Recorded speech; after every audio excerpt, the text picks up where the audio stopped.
Ikhwatul iman, kemudian ada istilah atau ada ungkapan bahwa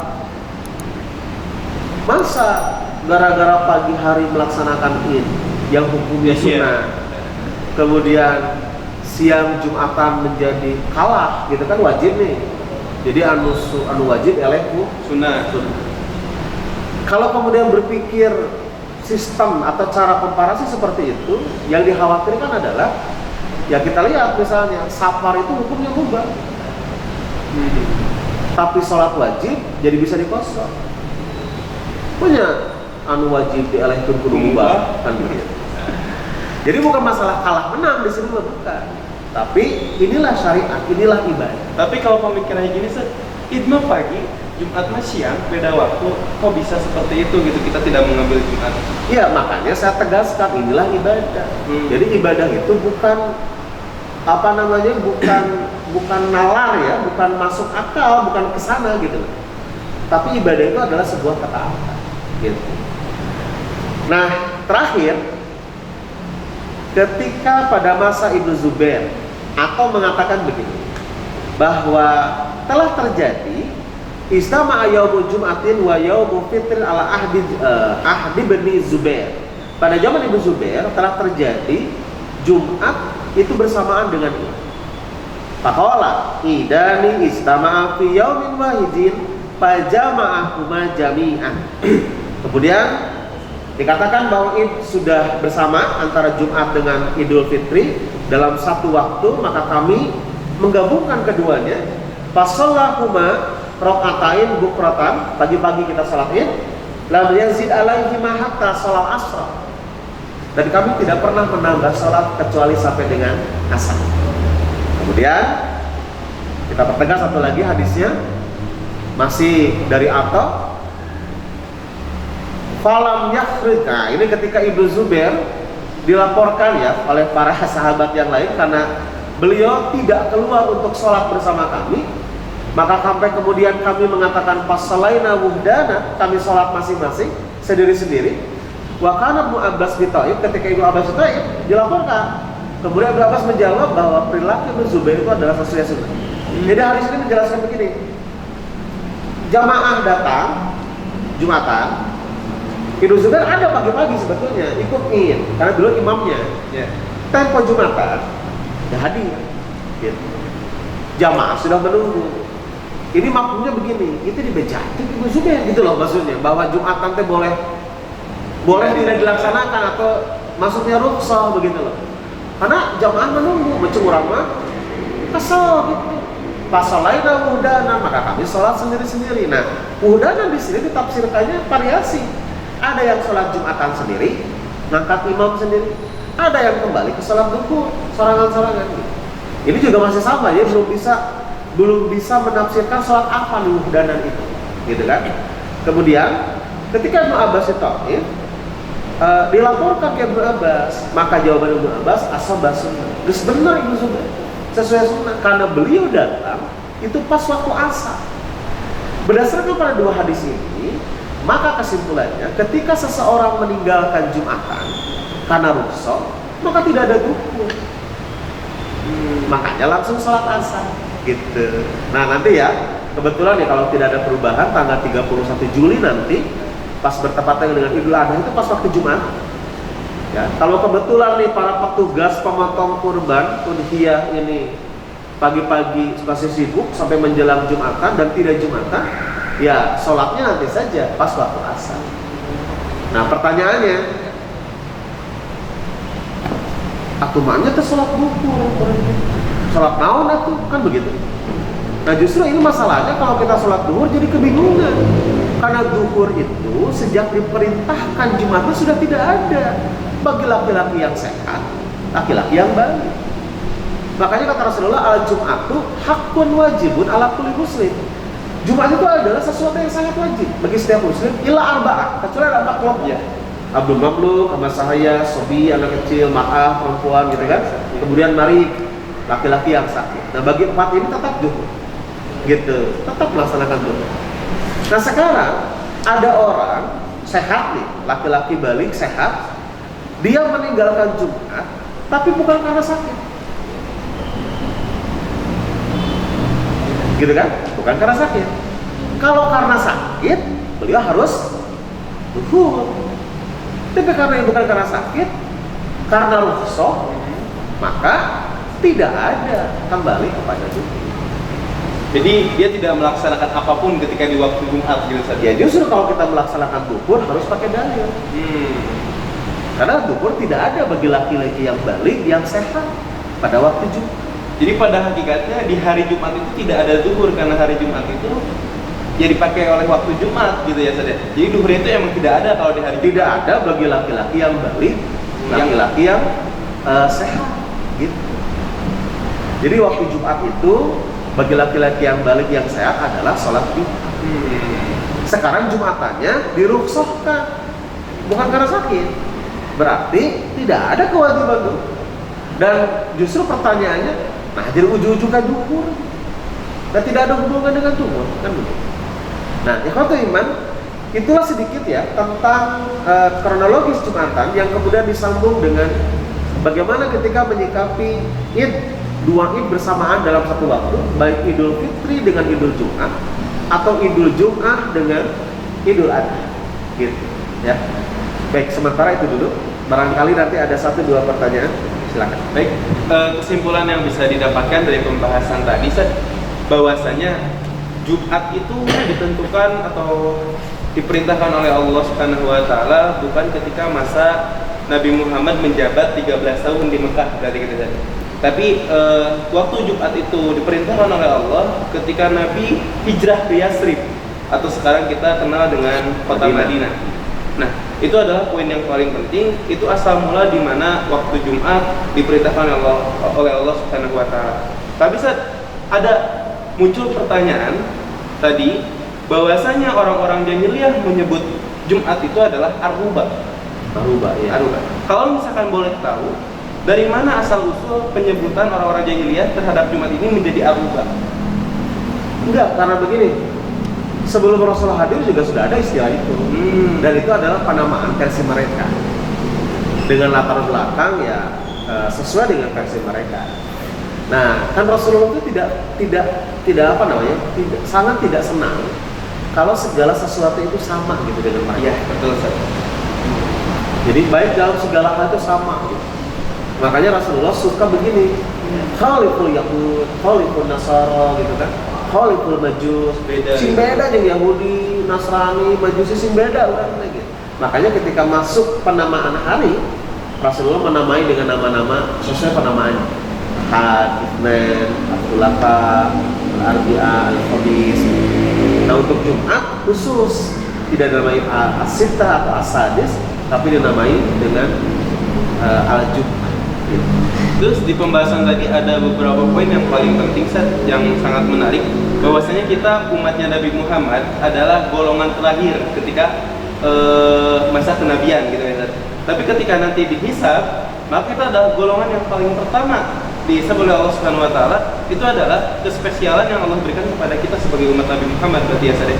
Berarti ketika kita misalkan dihisab, kita mendapatkan surga, berarti kita surganya itu yang perdana kali mengisi tempat surga tersebut berarti ya? Iya. Kemudian kalau misalkan sebaliknya neraka, berarti kita golongan pertama yang menempati neraka tersebut gitu. Makanya dari pembahasan ini itu kita bisa memetik ibrah, pelajaran yang sangat penting bahwasanya kita sebagai umat Nabi Muhammad harus ketika misalkan nanti menjadi golongan pertama yang dihisab oleh Allah, itu harus langsung masuk di surga tanpa harus melalui neraka. Ya, ibrahnya sederhana, lamun rek soleh tong kabok gitu. Kudu total soleh mah enggak ada asup surga. Makanya gini, ketika Rasulullah diuji oleh seorang Yahudi, seorang ahli kitab, dia kemudian datang ke sana. Kemudian bertanya pada Rasulullah. Bertanya lagi kesopan deh. Kesopan ada orang gitu, dia orang Yahudi. Bertanya, macam orang dia, mana Muhammad? Gitu. Karena dorong takut sahabat tidak kesopan. Orang mau nyebut Rasulullah, jadi tuan yang ngomong Muhammad. Lalu kemudian orang Yahudi bertanya begini, salah orang naon? Memang tileleting ngaranna ge eta. Itu karakternya begitu. Tiba-tiba dia begini kata Rasulullah kepada Rasulullah. Kalau engkau benar seorang Rasul, Saya akan tanya kepada engkau, dan di sini hanya bisa dijawab oleh Nabi. Jadi selain Nabi nggak akan bisa jawab.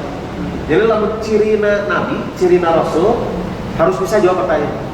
Pertanyaan yang paling mendasar itu adalah apa makanan ya pertama yang diberikan Allah kepada ahli surga. Jadi datangi ahli surga nih, yang perdana. Tak Allah itu nyuguhan naon ke orang. Pertanyaannya itu. Maka Rasul menjawab, sebetulnya saya pun tidak tahu jawabannya. Kalau Jibril tidak ngasih tahu. Berarti saat itu Jibril masih yang terangkan jawabannya itu. Apa yang dijawab kata Rasulullah? Bahwa pertama kali umat Islam ketika hadir menjadi penduduk surga, maka Allah memberikan jamuan hati ikan paus. Jadi eta gitu. Asal ada orang tuh beki, sabodo kalau nama eta we sajian gitu ya. Oke. Baik, sekarang kita masuk ke sesi pertanyaan ya. Ada beberapa pertanyaan yang ingin disampaikan. Banyak sekali yang ingin bertanya, cuman di sini kami sebagai moderator mencoba meringkas gitu. Mudah-mudahan ini bisa menjawab pertanyaan dari yang tidak disebutkan nanti oleh moderator. Oke, ada yang bertanya seperti ini, Sat. Ketika misalkan si Fulan bekerja di pabrik, asalnya adalah di Purwakarta, tapi pabriknya di Bandung. Boleh tidak dia tidak melakukan sholat Jumat karena alasan safar, atau emang tetap berlaku bagi dia untuk sholat Jumat? Ketika dia emang tempat kerjanya itu, pabriknya itu ada di Bandung. Betul. Sebetulnya ketika tadi saya sampaikan al-Jum'atul haqqun wajibun ala kulli muslim itu ada dua riwayat. Yang satu yang dikecualikan Jumat itu ada 4 orang. Abdul Maulud, Sobri, Mar'ah, kemudian Barid. Nah yang satu lagi 5 dengan yang safar. Berdasarkan pada ini maka ada beberapa saudara-saudara kita yang meyakini kalau safar itu dikecualikan dari hari Jumat, artinya boleh tidak Jumatan dan tetap melaksanakan zuhur.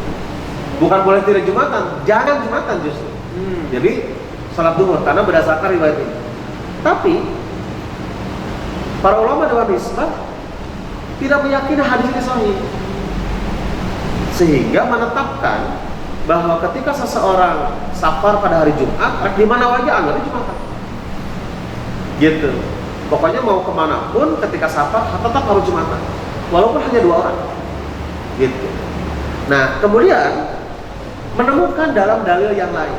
Jadi ini dalam bab haji justru ketemunya. Jadi ketika Rasulullah melakukan wukuf di Arafah, karena kan Rasulullah seumur hidup cuma 1 kali hajinya. Nah, ketika Rasul wukuf di Arafah itu bertepatan dengan hari Jumat.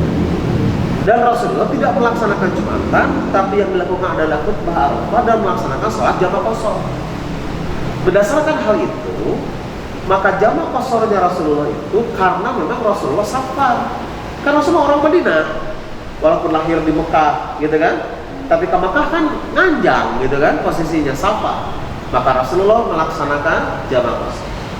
Dan jamak qasharnya Rasul ini membuat sebuah kesimpulan kalau orang sedang safar pada waktu Jumat boleh tidak Jumatan. Kalau memilih boleh tidak Jumatan, dalam arti tidak melakukan Jumat, maka dia wajib melaksanakan zuhur. Tapi mah beda, daya dalilnya. Tapi yang tadi, nah terkait Id bersama dengan antara Jumat dengan Idul Adha atau Idul Adha dengan Fitri ya, bareng nih dengan Jumat, ini tidak ada keterangan yang detail yang lebih eksplisit harus zuhur. Terima ya dalilnya. Makanya kalau sedang safar tidak Jumatan, salat zuhur. Oke. Gini Sat, berarti ketika misalkan ada 2 Id bertepatan dalam satu waktu, maksudnya dalam kurung Id Jumat gitu ya, hari Jumat sama hari Idul Adha atau Idul Fitri, maka kita boleh untuk memilih antara melaksanakan atau tidak. Yeah. Tapi ketika misalkan kasusnya kita dalam keadaan safar, maka kita wajib menggantinya dengan zuhur. Yeah. Tapi ketika misalkan 2 Id dalam satu waktu, itu tidak ada ketetapan bahwa kita boleh menggantinya dengan zuhur seperti yeah. itu. Syaratnya harus satu ya, syaratnya adalah melaksanakan Id di pagi hari.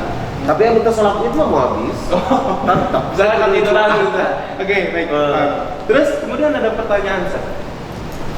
Tadi yang disampaikan oleh hadis di bab haji, bahwasanya Rasulullah pada saat itu tidak melaksanakan ibadah Jumat. mereka menjamak qasar, berarti alias mengganti waktu Jumat dengan zuhur. Nah, sekiranya kalau misalnya kita tetap melaksanakan ibadah Jumat, kemudian dalam keadaan perjalanan, kemudian kita punya keinginan atau punya niat mengambil rukhsah jamak qasar. Nah, berhak gak sih Jumat sama asar itu jamak qasar gitu loh? Jumat sama asar itu jamak qasar boleh tidak sih? Berdasarkan pada penelusuran ya, dalil terkait dengan Jumat, tidak ada satupun contoh dari Rasulullah bahwa Jumat bisa dijama dengan asar. Jadi yang ada itu hanyalah duhur dengan asar. Nah, kalau hari Jumat tidak ada duhur, ya berarti tidak ada jam. Jadi tidak boleh kalau kita sudah Jumatan, ya sholat Jumat biasa, kemudian selesai salam nih, tiba-tiba berdiri lagi langsung sholat asar itu nggak bisa, karena nggak bisa dijama. Nah, kecuali kalau sudah selesai Jumatan, selesai sholat maksudnya, kemudian setelah sholat wirid, setelah wirid sholat badiah Jumat, gitu. Setelah badiah Jumat, kemudian sholat asar, itu tidak ada masalah. Berarti menarik waktu asar ke zuhur gitu ya? Nah, ke waktu Jumat. Waktu Ya, Jumat. kalau itu kan tidak ada masalah menarik sholat. Gitu. Yang tidak boleh itu adalah menjama. Berarti perbedaan menarik dan menjama adalah jama itu kita langsung melaksanakan ibadah asar. Iya, jama itu Sholat kan tanpa ada jeda. mengumpulkan dua waktu. Ya. Jadi dua kegiatan dalam satu waktu kan. Nah, ini yang tidak ada gitu loh. Ketika Jumat bersamaan dengan asar. Nah, kalau mau ya tarik saja ke waktu Jumat. Berarti kan otomatis tidak dijama. Jadi hanya menarik waktu asar untuk sholat di waktu Jumat. Siap. Berarti perbedaan jama dan menarik adalah tentang jeda waktu ya saja. Jeda waktu. Mungkin pertanyaannya cukup itu saja Ustaz. Alhamdulillah sangat bermanfaat sekali, sangat mencerahkan gitu kepada umat wawasan seperti ini dalam menjalankan ibadah kepada Allah Subhanahu wa taala sesuai dengan Quran Sunnah. Baik. Mungkin untuk pagi hari ini dicukupkan sekian. Ada satu informasi, ahad depan tanggal 12 Juli pematerinya adalah Ustaz Yosef Salahuddin MAG. Oleh sebab itu kepada ikhwan akhwat rahimakumullah, jangan lupa untuk tetap menyaksikan pembahasan haji ini setiap ahad pagi. Mungkin itu saja. Tutup dengan doa Rabbana atina fid dunya hasanah wa fil akhirati hasanah wa qina adzabannar. Wassalamualaikum warahmatullahi wabarakatuh.